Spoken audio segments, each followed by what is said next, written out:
Cheers. Cheers. Non-alcoholic. I know, exactly. Yeah. Diet Coke. Some of us have flights to catch and work to go back to, sadly. But yes, thank you very much, Amy, for joining. So Amy from the Green Group. So tell us a little bit about you, the company. Me, gosh, that's a long one. Been in recruitment for many, many, many years, both supplier side like you and the client side as well. So dealing with the tech stack, mainly the CRM pieces, implementations and developments and consulting and blah, blah, blah. Over the years, I have been doing the sort of tech ops piece now for about 11 years. So yes, have some good people throughout my career and tend to sort of keep in contact with everyone. So never had to actually really apply for a job or anything like that. It's just, I think that's the thing with our network. Once you get into your network and you get a name and that you're trustworthy and that you're reliable on doing your job, then it's moving around. But now I've been at Green Group now for, when did I start? In March. So exciting. And you've already got another role already within that. Yeah, exactly. So doing picked up the ops piece on that as well, which is fun because I love the tech side of things, but sometimes you're so into your data, it'd just be nice to sort of walk away from that for a little bit and just focus on something, whether it's sorting out the next incentive or whatever it is. So yeah, really, really diverse role, which I've always enjoyed. Always like that tech ops piece. Well, from working, you've obviously done the client side, which you're in right now, and you've done the vendor side. So you've probably lots of stories. You don't need to mention names, but what is your maddest story? My maddest or story. Funniest story. Oh, my maddest story. I can't tell some of them. I can't tell a lot of them. And that would be actually when I was probably the ops manager in Marbella with a group of 60 telesales guys. So you can imagine that sort of scenario. I don't know. I mean, there's loads of things. Because I came back to London about 11 years ago completely on my own, that was eye-opening because I'm from Dorset and I'd lived in Spain, which is obviously very, very different. Yeah. And so I got in stupid things like getting in taxis in the morning in rush hour, and there'd be Raymond from Kylo going, where are you, where are you? We were meant to be on client site. I lost my shoe on the central line once when I got off to let some people off. So again, there's images of my progress of my shoe throughout the morning because they don't actually close the central line until 9:30. So I had to stand there on the platform. Journey. No, it was down there, I could see it. Oh. But I had to wait on the platform with one shoe. They did suggest walking to Stratford to buy some more shoes, but I thought, this is a good shoe. The best of two evils anyway. Yeah, absolutely. Yeah, so there's lots of sort of stories like that. I then started travelling Europe as well because pre-COVID, obviously everything was on site, whether it's the kick-off call to the data mapping to the client training, whatever it was always on site. So yeah, mishaps more all across Europe. Getting a taxi once that cost me €200 instead of getting all these sort of things. Yeah, so a lot of life lessons as well as as well as work experiences. But yeah, I think it was fantastic times on our supplier side. I really, really enjoyed it. You did, yeah. It was very, very varied. It's nice that you could probably see both sides. I think it's really important, actually. Especially for your role now. It is really important because also I know how a developer might think, how somebody that's on the implementation on the client side might think, because obviously they've got time restraints and budgets that they have to stick to. Then on the client side, you say, we want this, this, this, and this, and you have to sort of navigate that side of things and not overpromise and underdeliver. And yeah, it's really important to have a really good relationship with your suppliers. I think whenever you said that you know how a developer might think, it just made me immediately think I have no idea how they think. Like Mark, our CTO, sometimes he's speaking to us and I'm like, huh? Can you repeat that in normal words, please? Yeah, I know. And it's more sort of, that's the logical way of doing things, but not people, by just being human, aren't necessarily logical. And so you've got to explain both sides of the story and why somebody might not go and do that in their job role as a recruiter, for example. Yeah. And so that's why it might not fit. Yeah, and I think that's super important. Yeah. Yeah.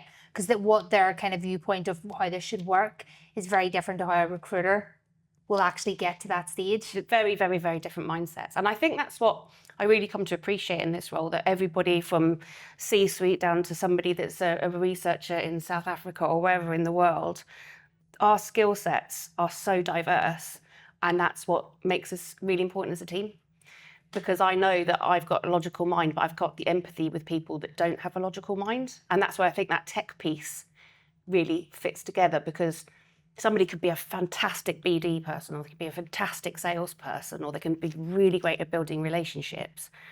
But when it comes to the tech piece, Yeah, they're terrible. Terrible.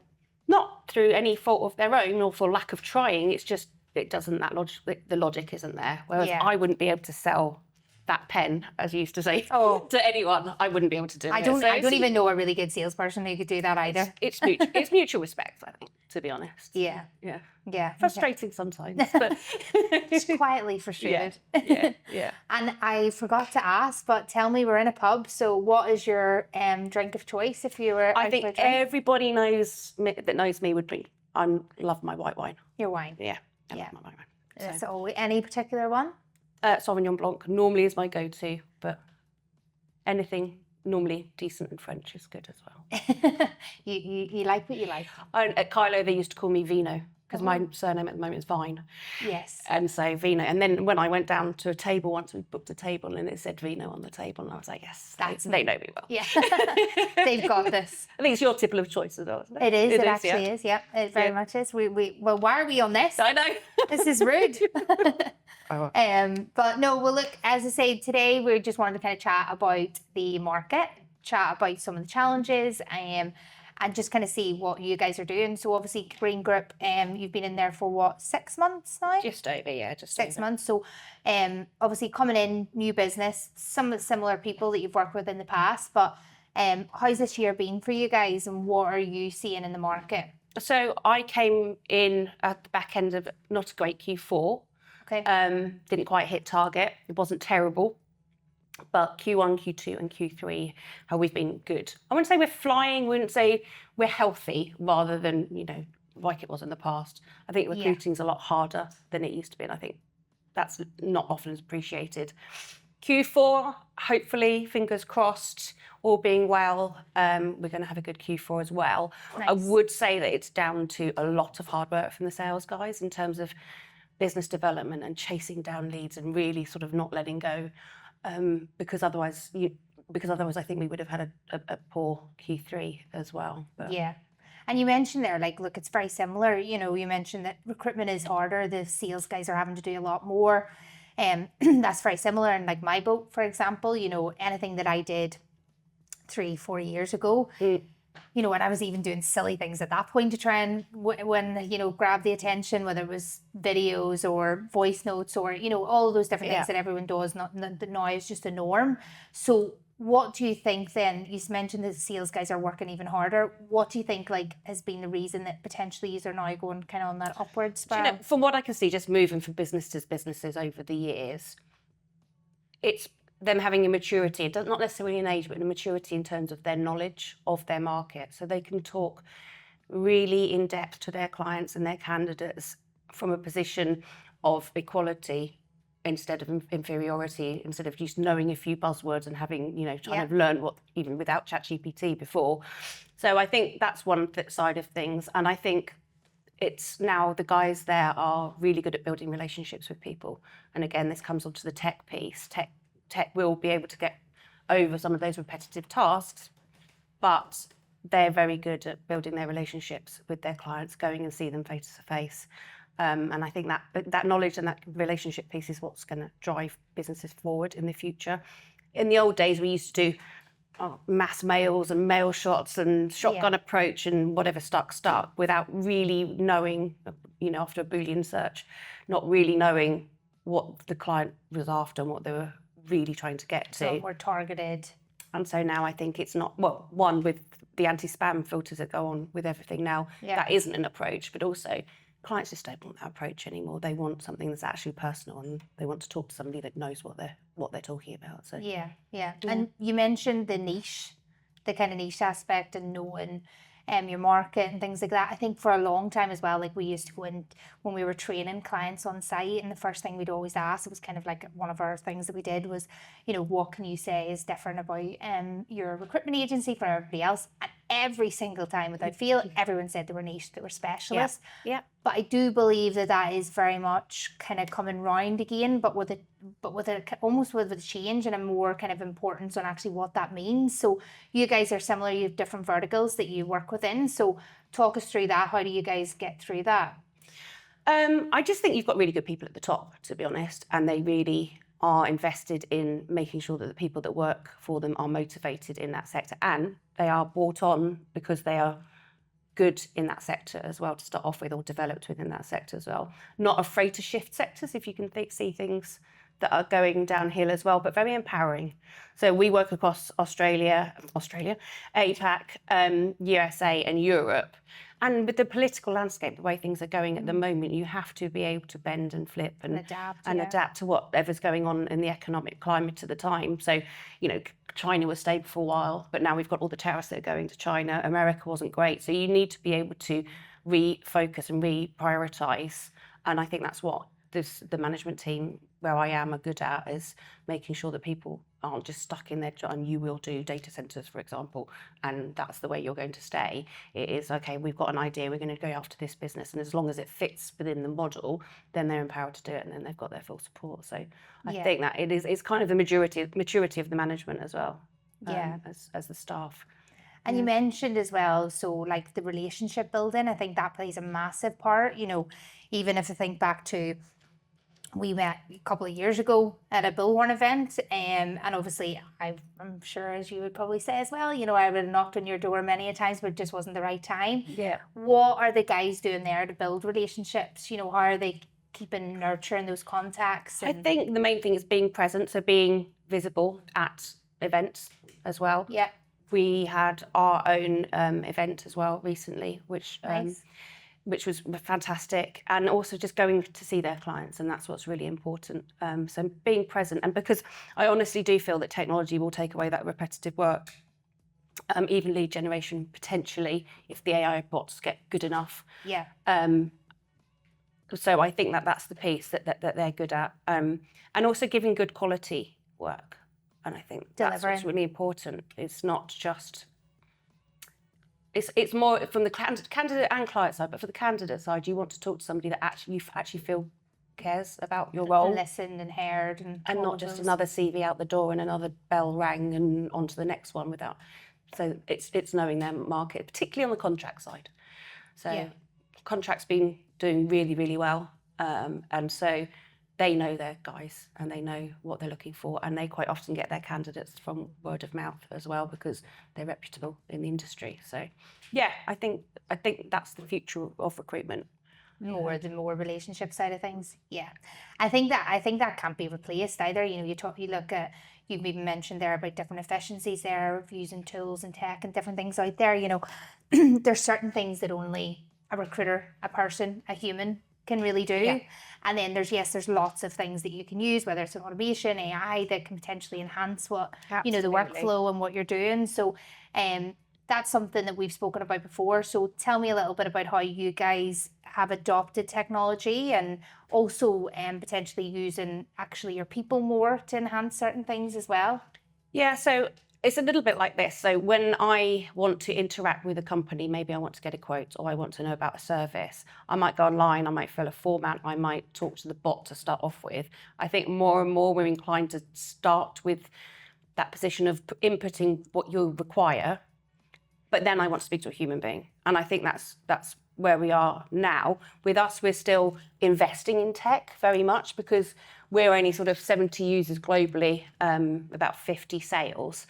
And so I think where we are now is we're just exploring. We've invested this last quarter in tech, obviously, with the SysCV.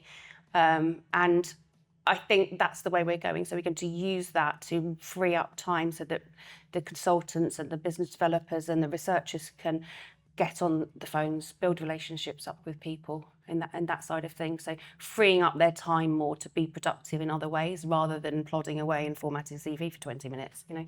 Yeah, you want them actually spending it with people. And you even talked about different events. So you hosted an event. What is that, something new that you guys have done this year? Yeah, so it was mainly driven by our CEO, but it was a forum for people in the finance investment side of things to come along.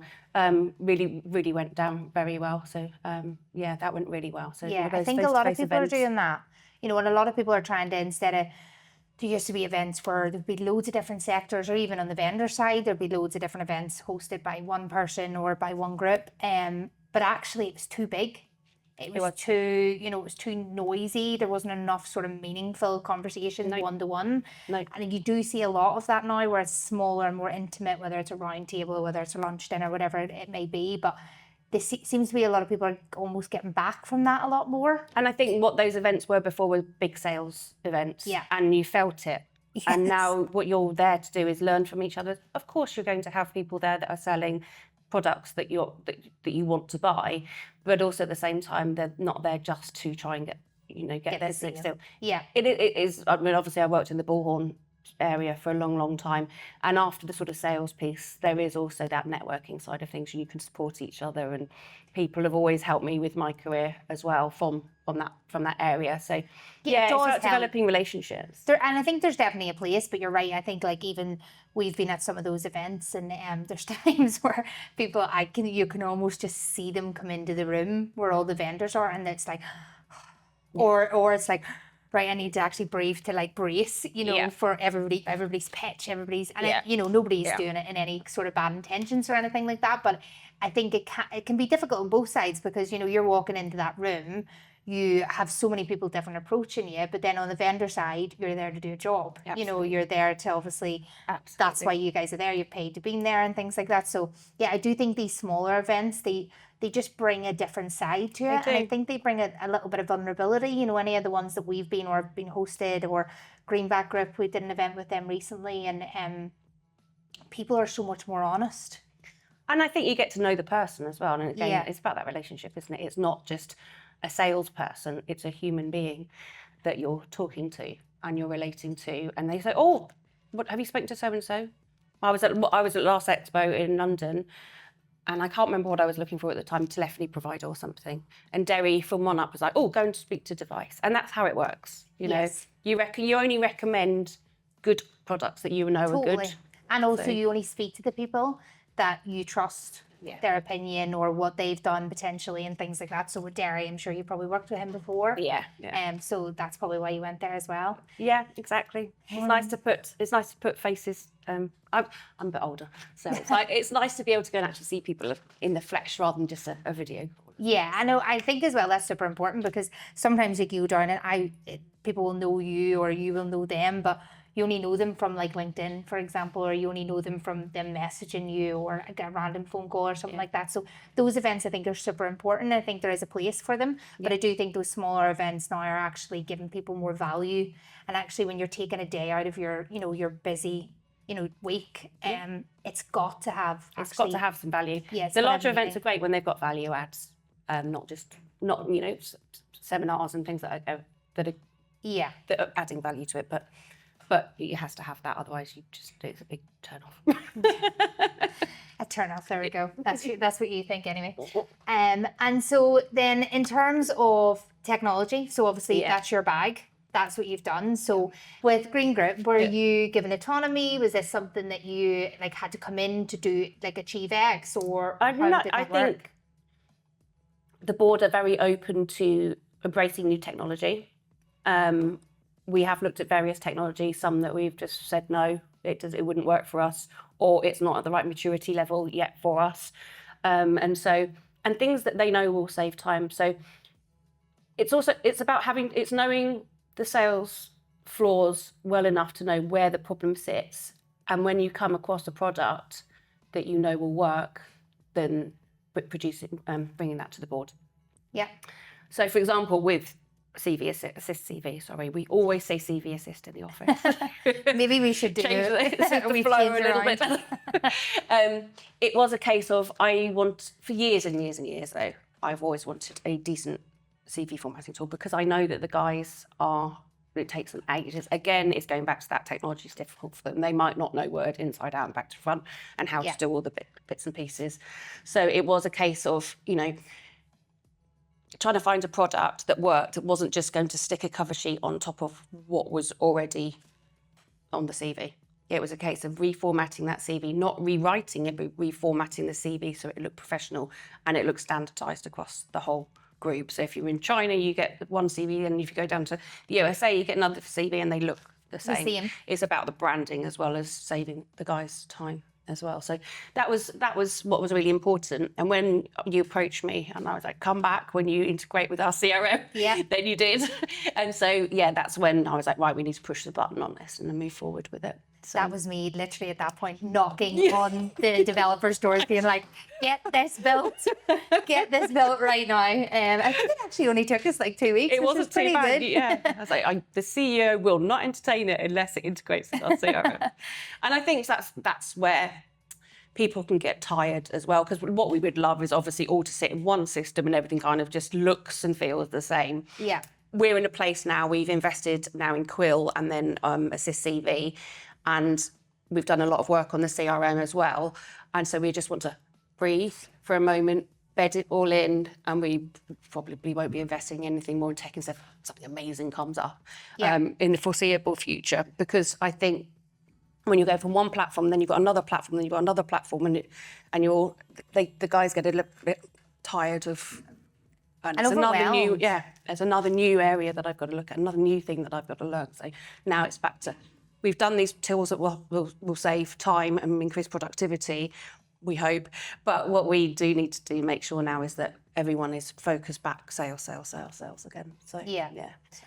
And you said there, you've always wanted a tool that could save time in CV formatting and get that consistency. So what was the difference then whenever you kind of interacted with Audro around the SSCV product? What kind of made that change in order for you guys to look into that and invest in it? I think it was the flexibility of the product, to be honest. It wasn't a case of just putting a cover sheet on top of. I have seen another one that works in the bullhorn world, but because we work on Loxo, other products aren't necessarily integrated with Loxo. And so this was a case of, you can inline edit, it's not just done, that's it. Then we can also tweak it to how we want it to be, not just a standard format that you can inline edit, and that's the side of things that I found the most interesting. So beautiful cover sheet, but then formatted, and you can interact with it and change it as well, rather than just being there you go, and it not necessarily being right for that client or that candidate as well. And I think that's super important, because consistency comes up all the time in every single demo. That's the two things that the two drivers, two goals they're trying to achieve, is either speed or consistency. But consistency can mean different things for a lot of clients. 100%. It can be everything needs to look the same, or it could be just a variation of the same colours, branding, logo, that sort of thing. But the structure and the design of the template can be slightly different. So with you guys, you obviously focused on having that consistency. Was super important, that you did want everything looking the same. Was there a reason for that? I just think it is really good for our brand, to be honest. So different companies, we might work with one company, but different departments within that company. If you're looking at different CVs, you want them to go, oh, that's Green Group. Yeah. You want it, that's us, not with a slightly different colour or a different logo or different this, that and the other, and one of it's black and white or one's got a watermark. We want it to be, oh, that's Green Group, wherever you are in the world, and that's what's important for us. Yeah. But obviously the guys can, they love it. The guys can go and change whatever they want. I should say guys and girls can change whatever they want on the CV. So they've got some freedom to do what they need. Sometimes too much, and then I changed something one day and I got in trouble for changing something for was it Reese? Maybe I changed it for, and then you were like, "Kira, why has that updated my template?" I was like, "No," because we want them to do certain things. And there are certain things you need to do as your job, and there are other things that's just like, note to self, Kira: do not get involved with the onboarding or implementation. Leave that to people who actually knows how to do it. I'll not be doing that again. No, but good to hear. And how have you found the implementation? Because obviously when we first started speaking together, there was then, we put in a break clause in there, and that was, for a couple of different things, but mainly in terms of sharing the risk, so that, you guys had that flexibility in there. We've obviously got over that period. So what was the reason for that, and how have you been finding it? I think with any new tech, and it was new to us because it was the first time that you guys had integrated with Loxo as well. And there were obviously, there were little things that we needed to iron out to start off with. Yeah. And you don't want to throw yourself into a product and then 3 months later the guys have just said, I'm not using it, and then, which has happened with another one of our products as well. And so then it drifts away, and all you do is end up paying for a licenses or whatever for a 12-month period. We wanted that flexibility to make sure that it was the right product for us and for us globally, and that's why we wanted to really make sure that we tested it and tried it to death before we absolutely rolled it out, which we did. But I think the numbers speak for themselves. Many times, as you told me. I think the numbers speak for themselves. So I think we're going to be going over and above our threshold as well. So it is being adopted globally. Yeah, which is nice. Yeah, and good to hear. And I think, look, the reason why we do that, we've done that with many customers, as I transparently said to you, is that this kind of CV formatting it's not new, but it's people have been scarred.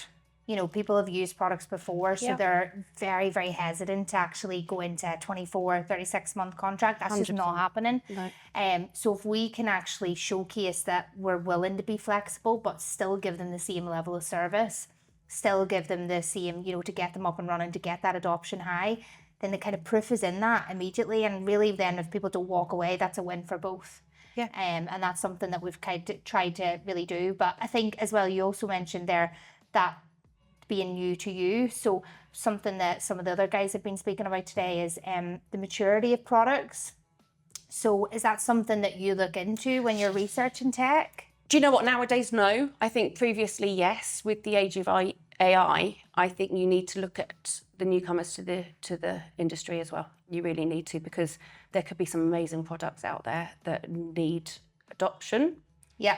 And that adoption will also drive their growth as well. So I do think it's good. It's good. I think a couple of years ago I said no, they've got to be mature, they've got to be stable, they've got to be adopted by the big guys and all those sorts of things. But now, no, I'm quite willing to look at other things. Yeah.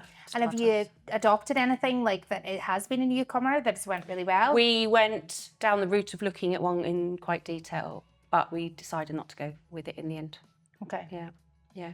No, we've I'm not sure the size of Quill, but we've adopted Quill, yeah, they've done really, really well. Yeah. Yeah. Really well, and you sing their praises. Yeah, I mean, I won't go into massive detail about Quill, but to be honest, again, it's a case of some guys love it. Some guys are like, no, I want to write my notes how I want to write my notes as well, like that. But no. I think you're always going to get that in tech, in adoption. Like we've said that for a long time with, video. It's probably one of the hardest products to get adoption in, which is why we went down the vertical office assist CV, was to really try and make that adoption easier, because video is so polarizing. So you will always have, I think, in any business, you will have people who want to do it their way. Yeah. But it's about changing that perception and educating people on that with something as simple as one click with assist CV. Yeah. That's, people see that instant gratification, it's simple, it's easy. Whereas something that's maybe changing their workflow, like video or potentially like note taking, that takes time. It's really not does. Like a one, it's not a switch type of thing. No, and it really depends on what you're converting, whether it's from text that's very complex as well, or it could be a CV that's really complex. By the way, great. Yeah. We were trying one the other day and we're like, it's never going to be able to do this, and it did. Oh, wow. So that's what I mean. It's just making sure that the product is adaptable and it is, again, mature in its development necessarily, and then mature in its life cycle. Yeah. Yeah. Yeah. And I think there's a difference there, definitely. Yeah. Nice. Well, thank you for that. No problem. I promise I didn't pay you to say any of that. No, it's true. No, it's true. I'm always happy to help suppliers that I think are good, and I just don't necessarily mention them. Yeah. Just keep them quiet. Yeah. And what about anything else about Green Group? Is there anything that you'd like to share? No, I don't think so. Apart from, I've been there now 6-7 months, having worked for Dan Smart previously. Just, it's a fantastic company to work for, to be honest. Open. Board members open to ideas, really good culture. So yeah, in terms of Green Group, come and join us. Are you hiring? We're always hiring. Yeah, yeah, we are. Yeah. And I think I would say that as well. Like whenever I've dealt with you and Dan, like you were very open to changing even your current process. So you know, even to the point where I remember Dan, me and you looked at each other, but Dan wanted to change for the trial. Do you remember the entire CV templates? And we were like, please, let's not do this. That's too much change. But I think that willingness of actually being open to new ideas and creativity and, you know, having different things, like that is 100%. super useful from a vendor's point of view. Going away, thinking about things and thinking, oh, actually, let's do it this way or that way, and just Because what you were able to do then, even off the trial, you were able to, you did change your entire template, but that was off the back of knowing the tool and what it could do. Exactly. And I've got more coming. Have you? Oh, there we go. I'll leave that to Harry and team. And also we need it in Mandarin as well. Oh, great. Well, then, there you go. We just had Mishri on from QXI talking about that, so you can, she can tell you a little bit about it. Yeah. But right, last thing that we're going to do is some quick fire questions. Uh-oh. So that's going to be, I need my phone for this, but that's going to be on pub quiz Oh, gosh. questions. Is that something? I'm rubbish at these. Are you? I have absolutely no... I thought you were going to be quite good. No, believe me, this is going to be cut. And if it's not, it needs to be. Yeah. Well, I promise they're easy, but not everyone's done that well. This one's general knowledge. What is the smallest country in the world? Smallest country in the world. Is it in Europe? Yeah. Switzerland. No. Oh, Go again. I'll give you a clue. go on. Very holy. In Europe? Yep. Just thinking, is this place in Europe? But it is. I don't know. The Vatican City. Oh, I didn't know that was a country. Neither did I. No, okay. There you go. Well, you learned something new. Let's see the next one. This one's quite easy. What does WWE stand for? This is in sport. World Wrestling. It's not Federation because that's F. E. Yeah. What is it? Experience? Entertainment. Entertainment. Close. We'll give you half a point. Federation. This one everybody has got wrong so far. What does IPA stand for? Indian Pale Ale. Yes. See, I'm Well good at the done. pub stuff. Yeah, you're good at the pub stuff. Let's see if you know this one. What dish was voted as the national dish of the UK? Food. National dish of the UK. So I was going to go curry first of all, but that can't be our national dish. So I'm going to go with fish and chips. It was actually chicken tikka. Oh, yeah, it was curry. Yeah. Yeah. Yeah, you were right. I wouldn't have said which curry, but curry. Yeah. Yeah, you were right. Well done. Well, you kind of did better than the rest. So there you go. It's a win for everyone. I will go to a pub quiz now. Everybody will want you and your team. So yes, thank you. That's us. Thank you All very good. much.